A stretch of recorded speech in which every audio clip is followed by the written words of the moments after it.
এক নম্বর প্রশ্ন, বিসমিল্লাহ। বাচ্চা হওয়ার 2 দিন পর ওই বাচ্চাটা মারা গেলে সে বাচ্চার আকিকা দিতে হবে কিনা? কোনো বাচ্চা জন্মের পর যদি 2 দিন পরে মারা যায় তাহলে সে বাচ্চার আকিকা দিতে হবে না। কারণ আকিকা কত নম্বর দিনে দিতে হয়? 7 নম্বর দিনে, নাকি 7 দিন পরে? 7 নম্বর দিনে, 7 দিন পরে না।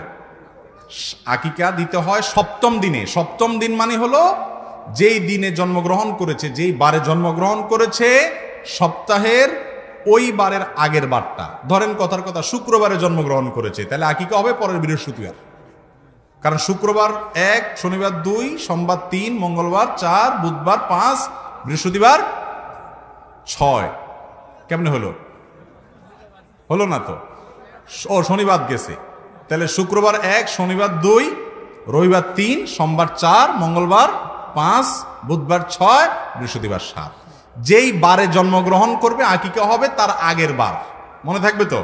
সহজ হিসাব। শনিবারে জন্মগ্রহণ করছে বাচ্চা, তাহলে আকিকা হবে কি বারে? শুক্রবারে, 7ম দিনে।